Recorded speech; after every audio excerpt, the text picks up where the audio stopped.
Amém. Ave Maria, cheia de graça, o Senhor convosco, bendita sois vós entre as mulheres, bendito é o fruto do vosso ventre, Jesus. Santa Maria, Mãe de Deus, rogai por nós, pecadores, agora e na hora de nossa morte. Amém. Nossa Senhora de Fátima, Rogai por nós. Pai, do Filho e do Espírito Santo. Amém.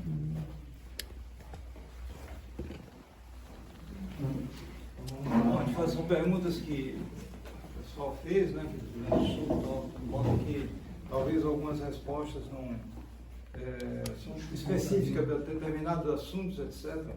Mas que são vários, né? No Rio Grande do Sul, sobretudo. Sim, sim. Porque eu já estou nessa viagem aqui, comecei desde o Paraná, né? Fui descendo, e sempre é mais fácil ter fiéis no domingo, né? O dia de semana é mais difícil. Então, no domingo, quando me disseram, eu disse, olha, no lugar que em geral tem mais pessoas, né? E era lá em Indaial, Santa Catarina. Eu acabei até vinando, celebrei em Indaial e em Florianópolis, que também veio bastante gente lá. Modo que Santa Catarina ficou com domingo, né? Quem sabe um dia a gente de novo possa fazer domingo aqui também, não sei. Mas então, as perguntas, então você pode me dizer aí que eu fiz um esboço de resposta, né? Sim, sim. A primeira é como explicar a presente crise na igreja, de uma forma geral. De um modo geral, eu usei aqui três termos que são muito utilizados e que ajudam a explicar a crise da igreja. O primeiro é a ocupação. Há um autor, Jacques Cardassac, já morreu, ele fez um livro muito interessante, que eu não sei, eu acho, ele foi traduzido, eu acho, em português, pelo menos em espanhol lá, e que é muito elucidativo da crise, é um livro já antigo, ele é da década de 80, me parece, né? É um livro que é desses livros principais. Ele se chama A Igreja Ocupada. E ele narra todo o processo, desde o protestantismo até as vésperas de Vaticano II. Então esse tema é muito útil para a gente entender. Vocês estão vendo aqui agora um caso de ocupação. A Rússia ocupou um pedaço da Ucrânia e lá vai, né? Não estou aqui para entrar em detalhes, nem para tomar partido, né?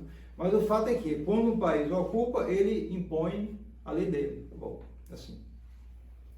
Então a igreja vive uma ocupação, só que essa ocupação ela é um tanto insinuante, sinuosa, ela é um tanto disfarçada.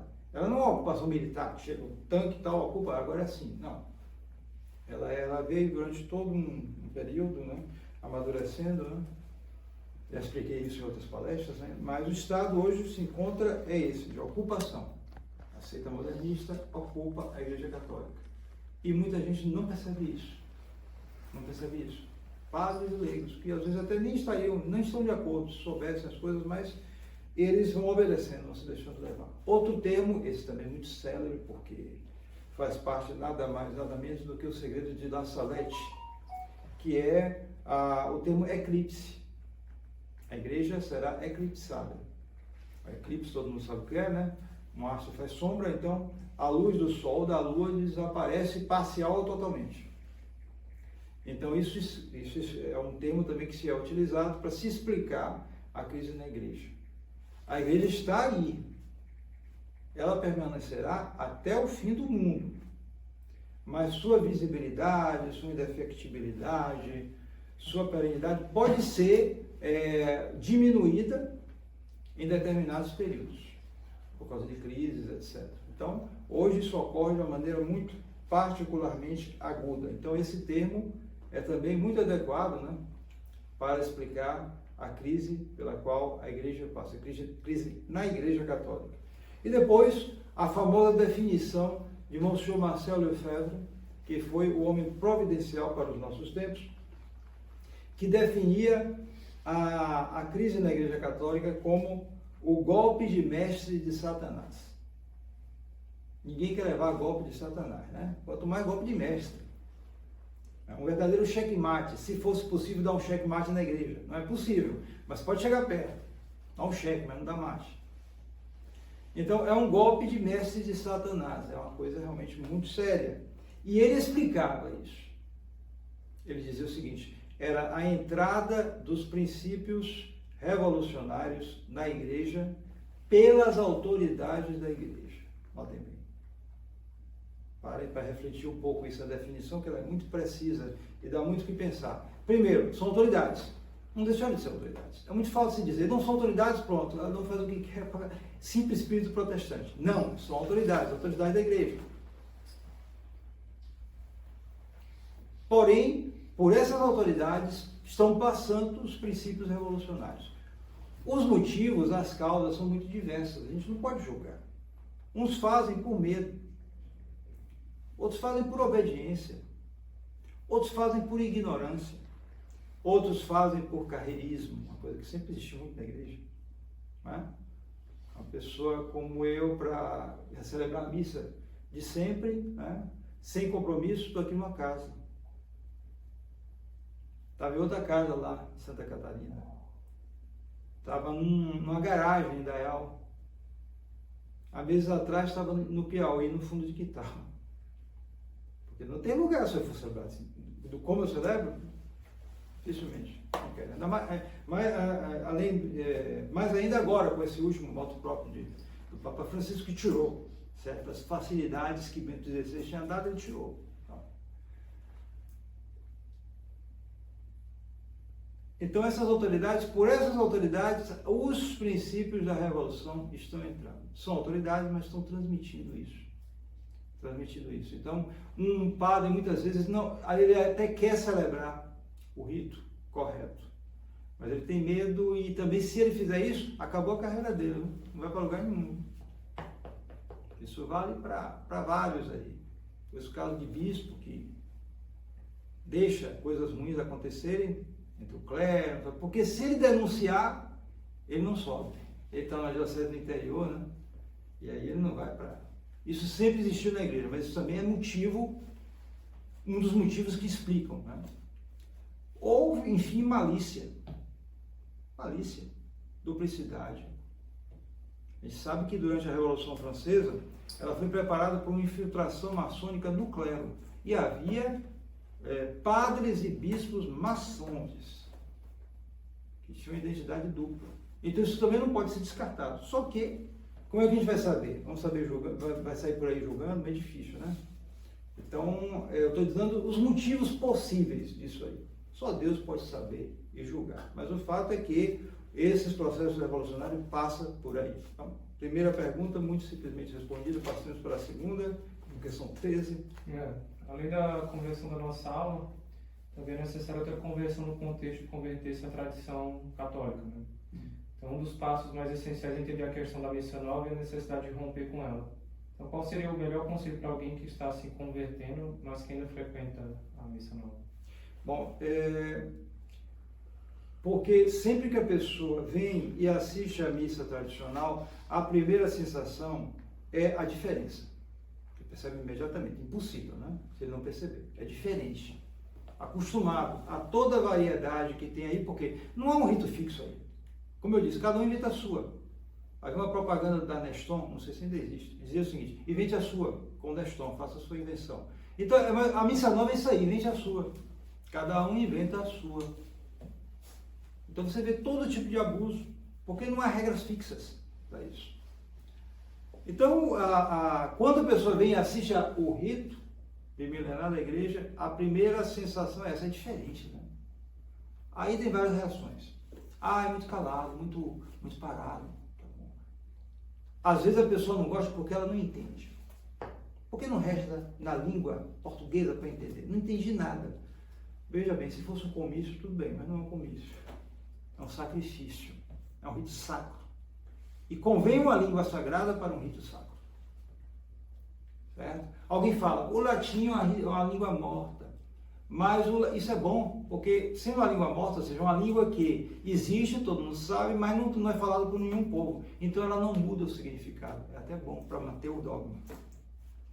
Então, as pessoas têm essa reação, é diferente. A missa é diferente. Percebem alguma coisa, mas para passar adiante, elas têm que conhecer primeiro as razões da diferença. Particularmente a história da diferença, a história mestra de vida. Então, ela tem que procurar alguns documentos. Eis aí o que eu aconselho já. A Missa Nova, Caso de Consciência. Pronto. É um documento de umas 50 páginas, certo? que tem na sua frente uma foto de Paulo VI com 6 pastores protestantes que ajudaram a comissão litúrgica a elaborar o novo rito da missa. Isso é fato histórico. 6 pastores protestantes ajudaram a elaborar o novo rito da missa. E aí, vai esperar o quê?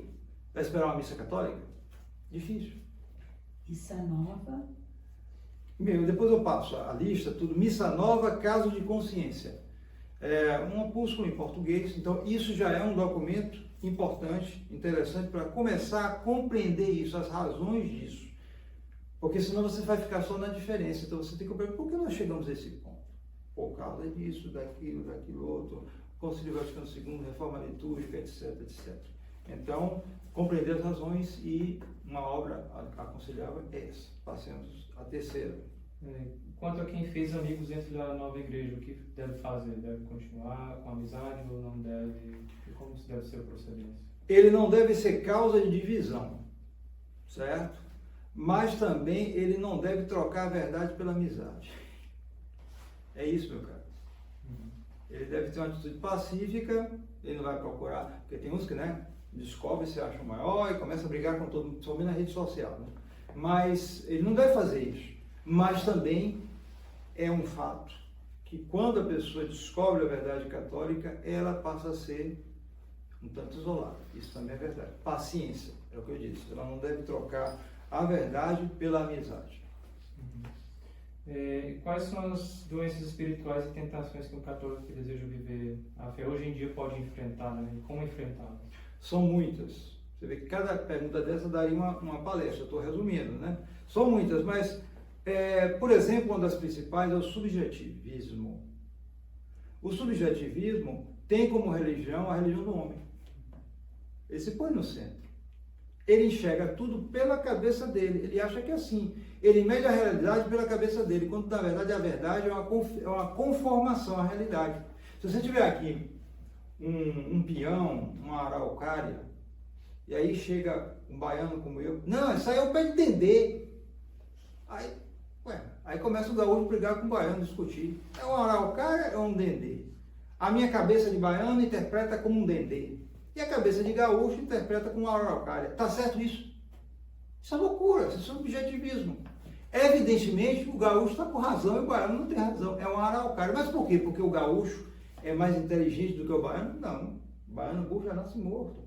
Não, é que é uma araucária. Simplesmente, a realidade objetiva ali é uma araucária. Então, o baiano não conhece, está confundindo aí. A cabeça dele não está em conformidade com a realidade. Então, ele está no erro. Enquanto que o gaúcho, que conhece mais, a cabeça dele está em conformidade com a realidade. Mas o que dá a verdade é o objeto. Nós temos que ser objetivos e não subjetivistas. Então, essa é uma doença muito forte hoje e ela se traduz, em termos religiosos, como eu disse, pela religião do homem. Ou seja, você encara a religião de um modo pessoal. E isso existe mesmo na tradição. Gente que encara a tradição de um modo pessoal. Certo? Então a defesa da tradição se torna uma coisa particular, é porque eu tenho essa sensibilidade. Eu não aguento chegar na missa com aquela zoada, aquela cantoria. Eu tenho uma personalidade mais séria. Eu gosto de coisas mais elevadas. E como o rito novo é mais elevado, eu prefiro o rito antigo é mais elevado, então eu prefiro o rito tradicional. Isso está certo? Não. Em geral, essa é o que fazem as comunidades, os sacerdotes chamados acordistas. Assim como a teologia da libertação faz a opção preferencial pelos pobres, os rariês, os acordistas, fazem a opção preferencial pelo rito tridentino. Eis aí, não está certo não, meu amigo. É exclusão. A missa nova não é boa, certo? E por isso, então isso é uma espécie de subjetivismo. E a tentação, entre outras tantas, é essa tentação de aliar o mundo e a igreja. O mundo aí a gente tem que entender, porque é um termo equívoco. Você pode entender o mundo como uma criação. Claro que é bonito. Eu disse que eu estava admirando a vista lá, Lá em cima, toda aquela do Rio Guaíba, tudo bonito. Eu gostava, fiquei admirando, até mandei uma foto. É bonito. Isso é a criação de Deus. Não tem problema nenhum, mas os homens, sob o efeito do pecado e o demônio, que são também criaturas, né? Põem confusão nisso aí. E criam um ambiente empestado. Isso aí é, é o mundo ao qual nós nos referimos. E esse mundo, nosso Senhor diz, eles não são do mundo, com relação aos apóstolos. Eles não são do mundo. É nesse sentido. Assim também, nosso Senhor tem uma palavra, em São Paulo também. A fé, nossa vitória é a fé que vence o mundo. Portanto, nossa fé vence o mundo. Nesse sentido. Tem que entender nesse sentido. Ou seja, há todas as tentações, todos os ambientes ruins, sedutores, às vezes nem sempre coisa ruim baixa. Às vezes as pessoas pensam que o mundo é ambiente de traficante, de prostituído ou prostituída, gente, coisa muito baixa. Nem sempre. Nem sempre. Às vezes é um ambiente de gente que não chega a esse nível, mas que são gente que andam mal, andam em pecado. Gente que só se preocupa com esse mundo. Já ouviram falar da Carta do Além? Não, vocês não, também nunca ouviram falar, né, pessoal da eleição? Isso é outro para vocês lerem aí. Até terminar o ano já tem uma lista boa aí para ler. A Carta do Além conta o episódio de uma condenação de uma moça alemã na Alemanha nos anos 30. É toda uma história, bom. O fato é que teólogos examinaram e disseram, está tudo conforme a doutrina católica. Se é verdade ou não, aí é outro aspecto, mas que tem uma lição muito boa, tem. Conta a história de uma moça católica alemã que se condenou ao inferno. Aí você olha assim, o impressionante dessa obra é o seguinte, é que a moça não é uma perdida. Não. Ela morreu, ela estava casada no religioso civil, situação dela correta, tudo, morreu de acidente de carro. Né? Mas o problema é que ela só vivia para esse mundo.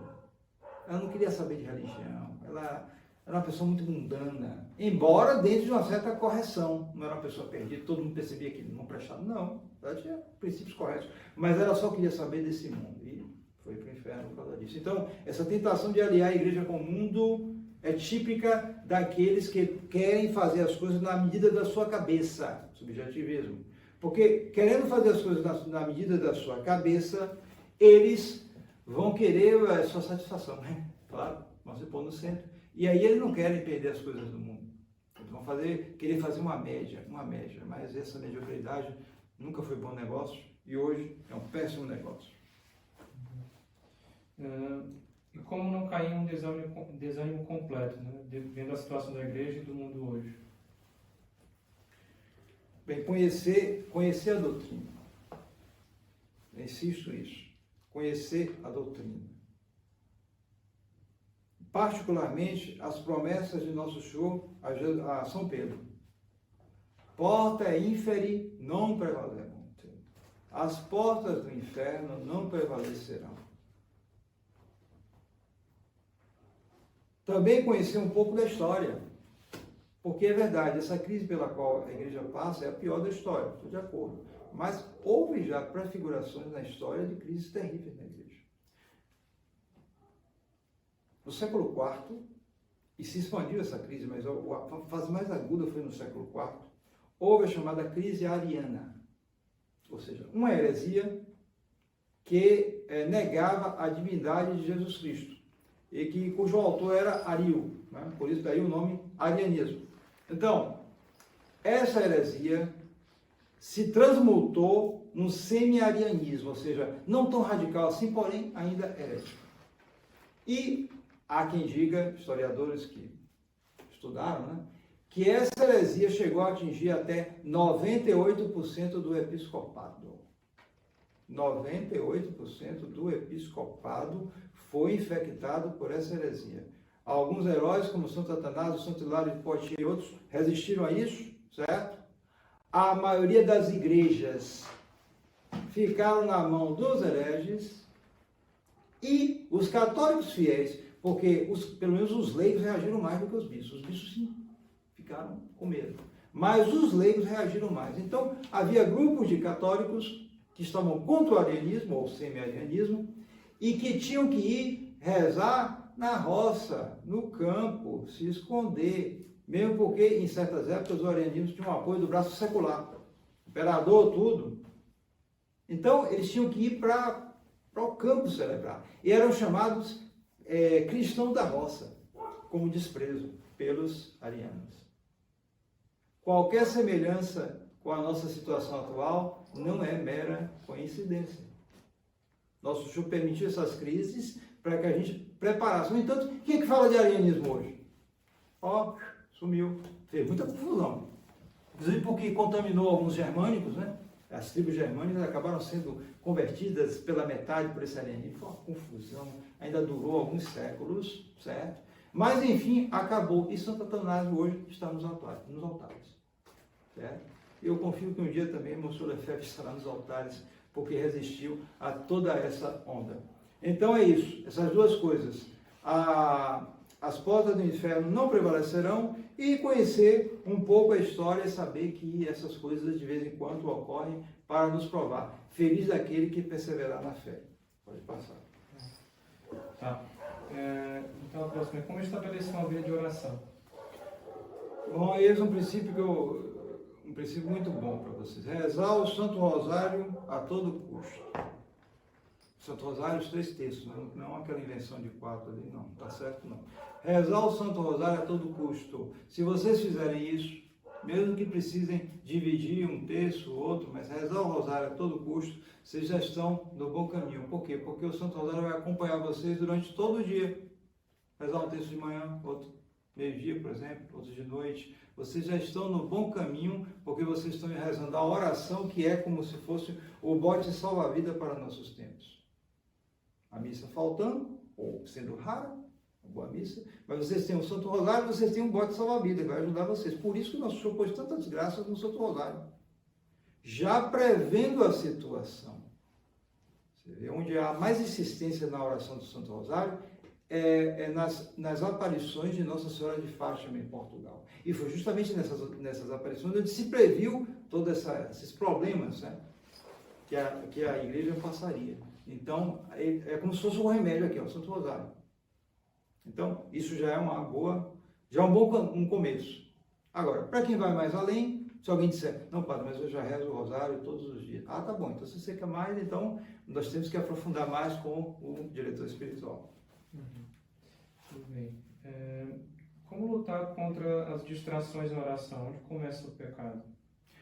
Pronto. Primeiro, com relação a distrações, vejam bem, é impossível evitar todas as distrações, a fraqueza humana, mas hoje isso está exacerbado. Por quê? Por causa, nós vivemos num mundo de imagens para todo lado.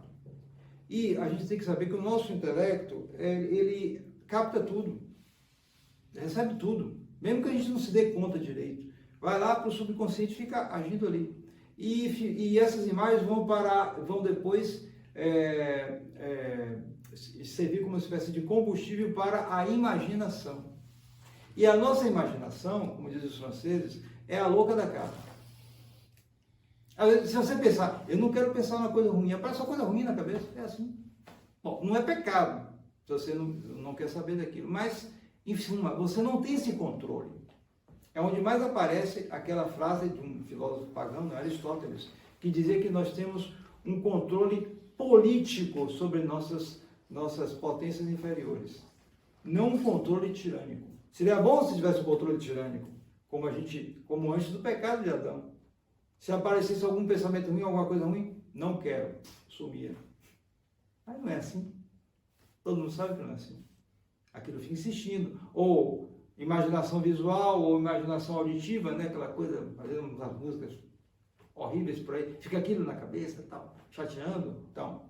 Mas nós podemos persuadir, ou seja, ter uma vida de disciplina, de oração que possa fazer isso diminuir. Então, livrar-se das imagens o mais possível já ajuda. Depois, onde está o pecado, onde começa o pecado? O pecado está na vontade. O pecado está na vontade. Ele pode começar, ele começa na vontade e termina na vontade, melhor dizendo. Embora ele possa, a tentação começar na imaginação em outros lugares. Mas só na medida em que há consentimento da vontade é que há pecado. Então as pessoas às vezes pensam, padre, eu tive um pensamento eu me esforcei para tirar, mas ficou o pensamento, então eu acho que eu consenti. Ele diz até assim, eu prefiro até me confessar como tendo consentido. Por que isso? Você está na dúvida, acabou a história. E a permanência do pensamento, qualquer coisa, na mente, não indica consentimento. Porque a vontade não consentiu nisso. Pode consentir, pode não consentir. Então, o pecado está na vontade, daí porque é importantíssimo formar homens de forte vontade. Quando os anjos apareceram, o nosso Senhor nasceu, né? Apareceram os anjos, cantaram, o que eles fizeram? O que eles disseram? Glória a Deus nas alturas e paz na terra aos homens de boa inteligência. Não. Eles disseram, glória a Deus nas alturas e paz na terra aos homens de boa vontade. Então a vontade é muito importante aqui e as pessoas esquecem muito. Pensam, o sujeito é muito inteligente, muito inteligente. E para ser inteligente, para ter uma vontade atrapalhada daquela, não adianta muita coisa não. Como buscar os sacramentos hoje em dia? Até que ponto pode-se procurar um padre diocesano, de um instituto tradicional ou um sedevacantista? Bom, cada caso aí você tem que fazer um monte de distinções. O princípio geral é preferir sempre os padres da resistência católica. Eles são muito raros, mais fácil. Mas aqueles que têm mais vida espiritual, eles às vezes ficam só com eles. Bom, na prática, infelizmente, sobretudo pessoas que estão mais distantes. Então depende também do sacramento. Por exemplo, confissão mais urgente. Confissão, a pessoa precisa, ele pode ir até no padre diocesano. Certo? Agora, tem que tomar cuidado, porque muitas vezes esses padres diocesanos não dão a fórmula de absolvição. E aí é inválido. Está entendendo? Eu sei de casos de fiel que vai ensinar o padre. É assim a fórmula tal. O padre não sabe. É incrível, mas é tal a situação que nós vivemos. Então, você procura, de um modo geral, o bonzinho que tem mais, está entendendo? Isso aí, cada caso é um caso. Então, para o sacramento da confissão, para a missa, você deve evitar a missa nova, certo? Procurar sempre a missa tradicional. E quanto aos institutos tradicionais, como disse a você, todos eles estão mais ou menos nesse problema de opção preferencial pelo rito tridentino, mas não necessariamente uma exclusão da missa nova, o que é problemático. Mas, em geral, são sacerdotes melhores do que o pessoal da diocese, certo? Isso eu estou falando para um lugar de deserto, que a pessoa está... Mas se você perguntar lá na Bahia, e perto do mosteiro, ou lá no Rio de Janeiro, perto da Assembleia, você tem... Só em último caso, você prefere sempre a missa lá, você procura, viaja, faz tudo. Eu gosto de chamar isso a sede do deslocamento. A pessoa tem que se deslocar, procurar. Eu acho que eu estou fazendo um pouquinho minha parte, né?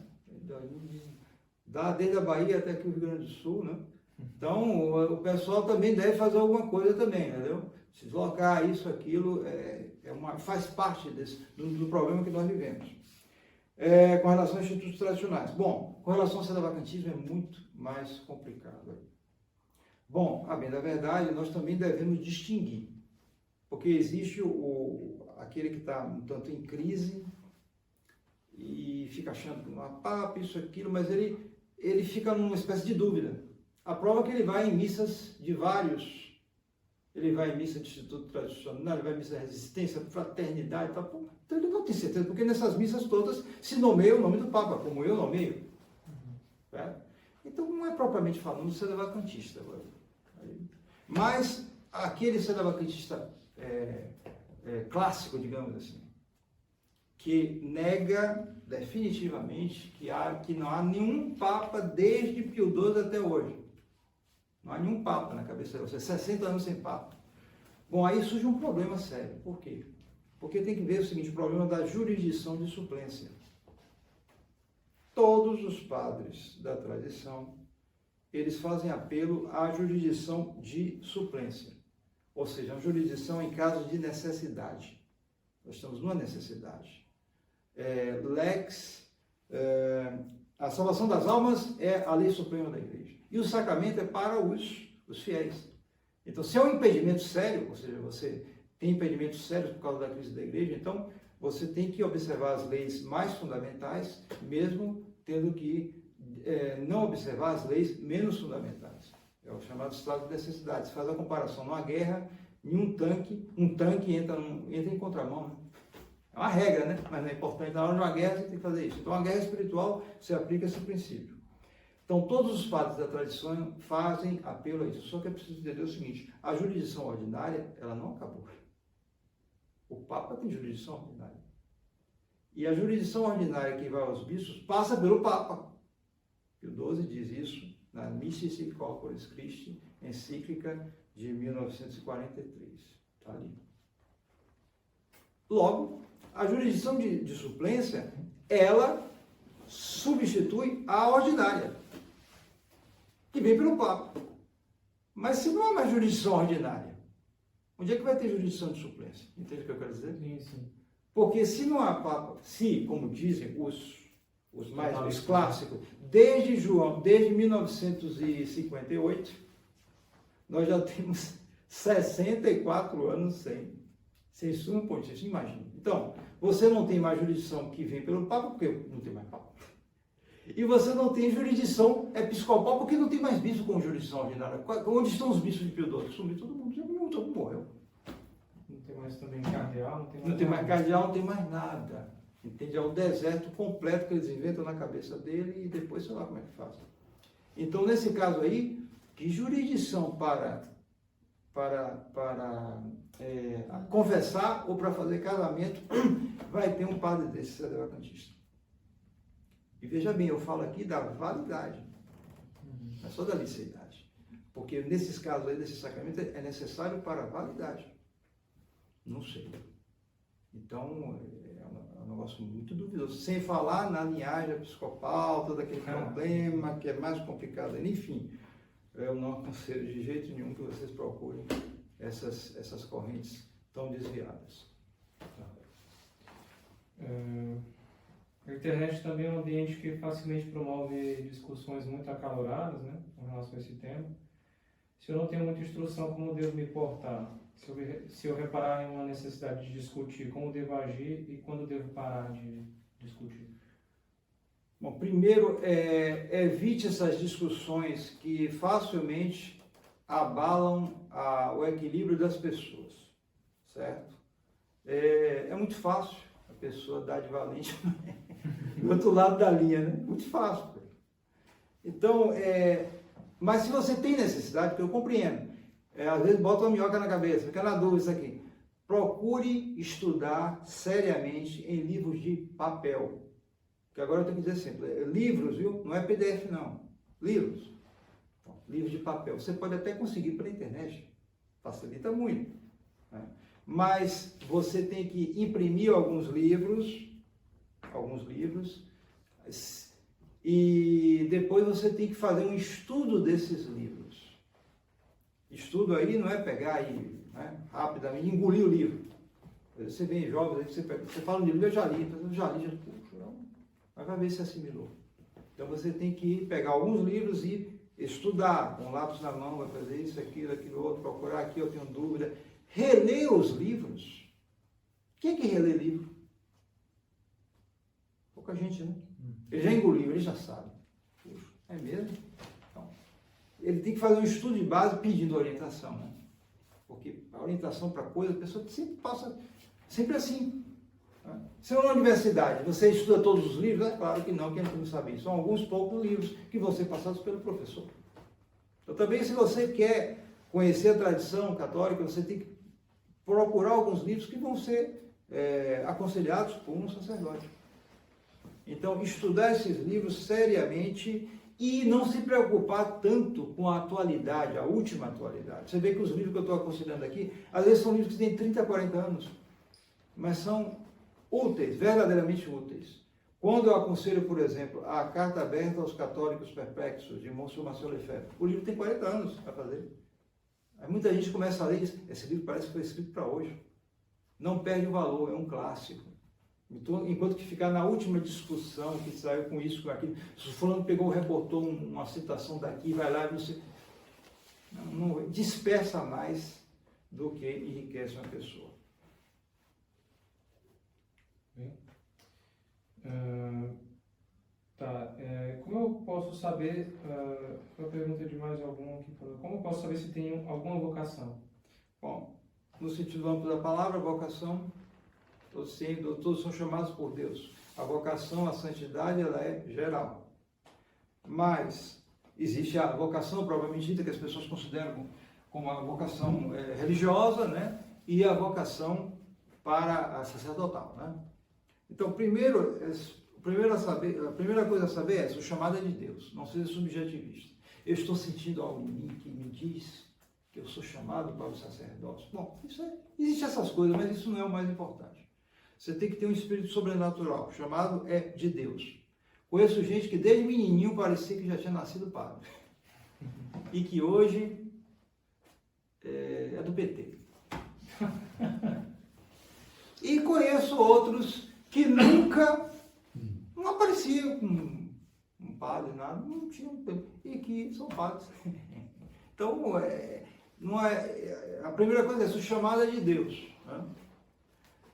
Ele deixa sinais em nós, sim, mas o mais importante é a resposta, a orientação dos superiores. Os superiores aí, que caso é? Então, a pessoa que ela fica na dúvida: eu tenho vocação para sacerdote? Não fica com essa dúvida rodando. Vá procurar um mosteiro, um seminário, né? Procure lá, entre. E aí você vai conversar com padres, com bispo, etc. Você vai se aconselhar, vai confessar. Ele vai dar uma opinião a você. Ele também não é infalível, é verdade. Mas a opinião e o parecer deles tem muito mais valor do que os seus sentimentos pessoais.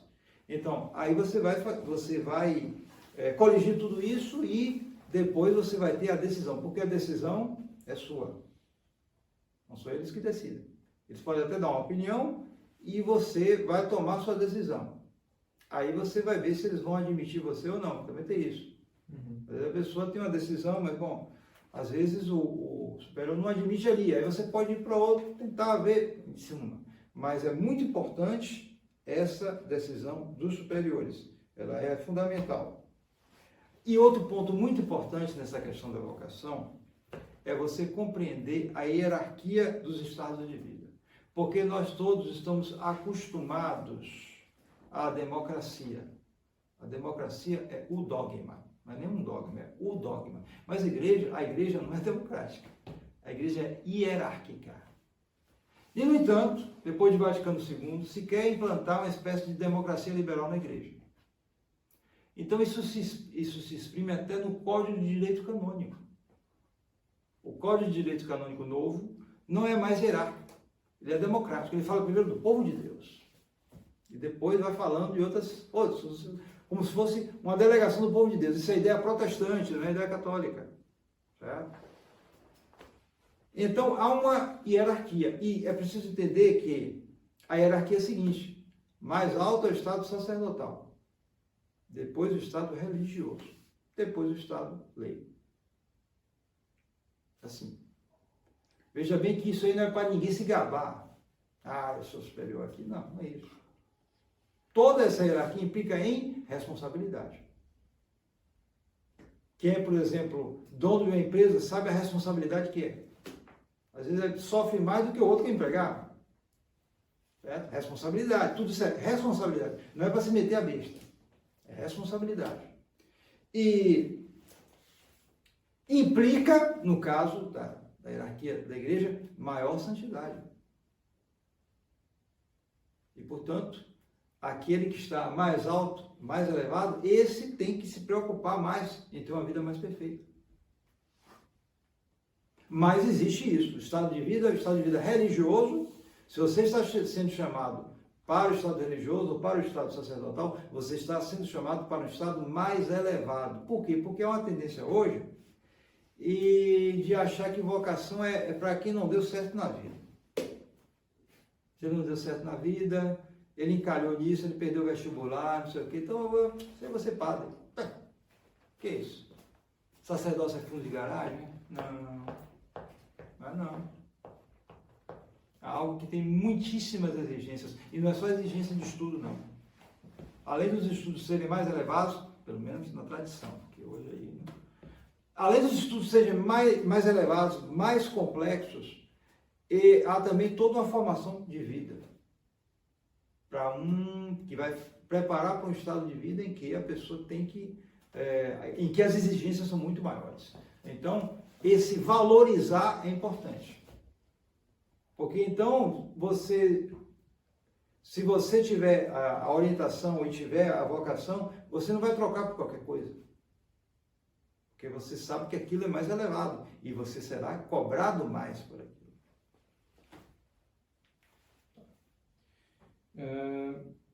Se não tenho vocação, sou obrigado a buscar o matrimônio ou não? Bom, primeiro, o matrimônio também é uma vocação. É uma vocação muito elevada. Tanto é que nosso Senhor fez um sacramento para o matrimônio. Certo? Depois, se ele não tem vocação religiosa, não quer dizer necessariamente que ele vá procurar o matrimônio. Se pode dizer que 60% dos seres humanos são chamados para o matrimônio, 30% para a vida religiosa ou sacerdotal, e 10% nem para uma nem para outra, mas podem ser leigos que se dedicam ao nosso show. Nos três caminhos já houve muitos santos. É verdade que houve mais santos no estado religioso, né? Mas não quer dizer, também os leigos podem se santificar. Há, por exemplo, uma pessoa muito piedosa, um irlandês, é o nome dele, Matt Talbot, eu acho, se não me engano. Ele se converteu. Irlandês, era um cachaceiro daquele. E trabalhador pesado. Então tinha uma vida meio mundana, né? Mas ele se converteu, largou completamente a bebida e começou a levar uma vida correta de católico. Muito sério. Mas ele não se consagrou a Deus, não foi religioso, continuou a vida dele de trabalhador, estivador, levar saco, tudo, mas era uma pessoa de Deus. Você vê que a santidade é em todos os estados. Houve até um caso de uma moça direita, que tanto procurou se aproximar dele, talvez para um casamento, já que ele estava dando exemplo, né? Não era mais aquele cachaceiro, já era um rapaz direito, tudo, mas eu vou refletir, eu vou rezar, depois, não, eu acho que Deus não quer isso de mim, não. Deus não queria que ele se casasse e fizesse família. Queria que ele levasse aquela vida, e é uma pessoa de Deus, entende? Então, necessariamente, não quer dizer que vai, tenho que me casar de qualquer jeito depois. Dá errado, meu cara. Entende? Então, complica a vida toda. Então também não ache que se você não casou, você encalhou, você não vai ser feliz. Isso é tudo bobagem, isso não tem nada a ver. Eu que sou sacerdote, já falei isso várias vezes, é claro que eu tenho problema com qualquer ser humano, mas eu nunca precisei ir a pessoas casadas para contar os meus problemas, me aconselho. E o que tem de gente casada que me procura para contar os problemas, meu amigo, pode ter certeza. E de um modo geral, o que se casa tem mais problema do que o que não se casa. De um modo geral, sim.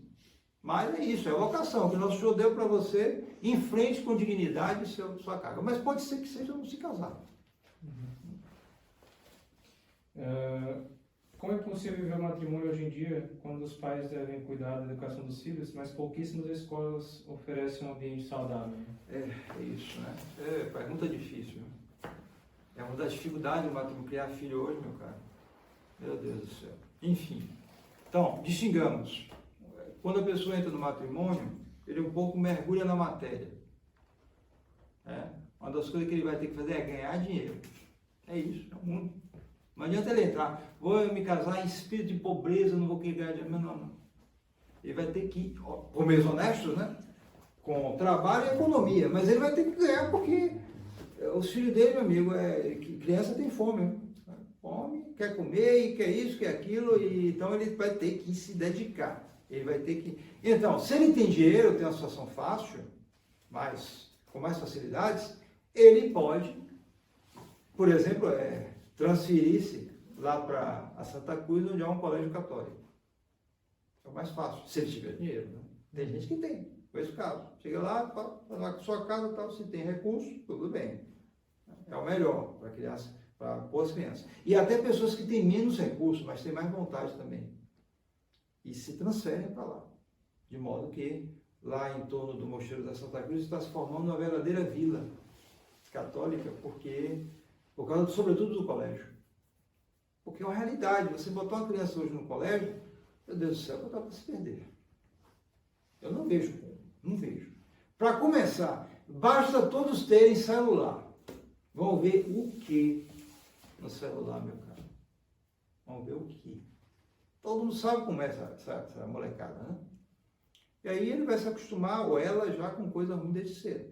Isso eu estou falando só dos coleguinhas, porque os pais não se dão conta. Tu pega uma criança crescendo, dá logo o celular. Não, meu filho, eu sei que todo mundo tem, mas evite até o mais possível com relação à criança. Com criança é mais fácil. Não, pegue não. É mais fácil a criança. Quando ele pegar, pelo menos já está mais crescido, a cabeça não desviou tanto. Então ele pode ter mais responsabilidade com aquilo. Porque é preciso ter virtude com relação ao celular. Há pessoas que têm, não tem nenhum problema. Eu também não falo nada, mas também tem uns que, meu Deus do céu. E por isso eu falo tanto contra o celular. Falo para ter cuidado, para isso, para aquilo. Se me perguntar o motivo, eu sou confessor. Mais detalhes não posso dar. Mas é isso. Então a criança vai entrar na escola, só isso já destrói. Porque a criança não tem nenhuma defesa. A pessoa mais velha tem, mas criança não tem defesa nenhuma, coitadinha. Ela fica com medo, ela entra, se os outros têm celular novo, ela não tem isso de botão, aí ela já fica com trauma, fica chorando em casa, ela vai. Então, e além do mais, é claro, as próprias escolas hoje, que estão corrompendo crianças. A verdade é essa, vocês sabem mais do que eu. O que está acontecendo hoje nas escolas. Então, meu conselho é, primeiro, procurar homeschooling. Não é ideal, melhor ser uma escola católica. Mas se não tiver, melhor dar aulas. Aí tem toda uma dificuldade aí, proibido não é, há toda uma luta aí jurídica. Olha, eu digo o seguinte, apoie os que lutam por isso. Mesmo que seja um protestante. Você não vai apoiar o protestantismo dele, é claro. Mas tem um movimento para fazer, para ver se força lá o tal do político lá, para ver se ele consegue. Dá um apoio lá para ver se ele consegue. Consegue liberar aqui, briguem nisso aí, quanto mais conseguirem, melhor. Porque como as escolas católicas estão raríssimas, então vamos ensinar em casa, se tem condição, façam o que puder nesse ponto. Porque botar hoje escola pública, meu amigo, é uma lástima. E a última pergunta que fizeram foi: como começar a fazer penitência? Bem, não espere a próxima quaresma, né? A quaresma acabou agora, você tem que começar a praticar penitência, não espere, né? Claro que é preciso discernimento. Você tem que procurar um diretor, um professor, tal, e perguntar a ele, para ter certos pontos principais. Mas uma coisa importante é essa: a pessoa não pode ficar só na penitência não corporal, a penitência de certa disciplina do coração, isso, aquilo outro, não resolve não. Ela fica só nas intençõezinhas boas que nunca se tornam realidade. Tem que ser as duas coisas. É verdade que pode predominar penitências não corporais, mas tem que haver penitência corporal. Então disciplina já ajuda em alguma coisa. Refeições, por exemplo, as crianças mesmo são mal acostumadas. Tem criança que diz que nunca sentiu fome. Quando está com fome, abre a geladeira, pô, não está bom. E quando cresce, fica assim. Eu tenho uma fome, come uma coisa, queimadinho, não. Estabelece 3 refeições. É normal, vai fazer bem até para a saúde. Tirar o açúcar, que é uma coisa que ninguém precisa para viver, açúcar, sacarose, não precisa. Todos esses doces, todas essas coisas, tirar, diminuir, já ajuda, são coisas simples, ajudam a saúde e, sobretudo, espiritualmente serve. Além de outras penitências. Agora, é isso, você tem que ter iniciativa e tem que ser coisa externa, não pode ficar só no coração, eu faço uma mortificação disso, eu suporto isso, uma coisa assim. Não, tem que ser as duas coisas. Tem que haver coisas bem concretas. A vida espiritual é muito concreta. Ela é espiritual, mas aqui na Terra ela é muito concreta. Ela não pode ficar só em pensamentos bonitinhos. Ela tem que partir para resoluções muito claras, que que possam ser mesmo fiscalizadas. É muito útil, por exemplo, você fazer um exame, ajudado pelo seu professor, para descobrir qual a sua paixão dominante, ou pelo menos quais os defeitos que você comete mais, as faltas que você comete mais. E aí você faz, não precisa ser também muita coisa, para não complicar de vez. Não, você faz algumas coisas, uma tabelinha, eu caio muito, por exemplo, em irritação, impaciência, por exemplo. Aí você faz ali. E aí você vai ver aquilo durante o dia. E vai prestar atenção. Quantas vezes eu caí? 1, 2, 3. Tem que diminuir. Aí vai prestando atenção. Quando alguém que fala demais, fala pelos cotovelos, fala, eu vou disciplinar isso. Quantas vezes eu falei sem pensar? Aí você... Então, você fazer 1, 2 ou 3 coisas, não precisa multiplicar muito. E se fiscalizar, já é uma penitência e ajuda a crescer. Então, acho que é já o bastante, né? Isso. Em nome do Pai, do Filho e do Espírito Santo. Amém. Ó Maria concebida sem pecado. Rogai por nós que recorremos a vós. Ó Maria concebida sem pecado. Rogai por nós que recorremos a vós. Ó Maria concebida sem pecado. Rogai por nós que recorremos a vós. São José. Rogai por nós. Pai, do Filho e do Espírito Santo. Amém.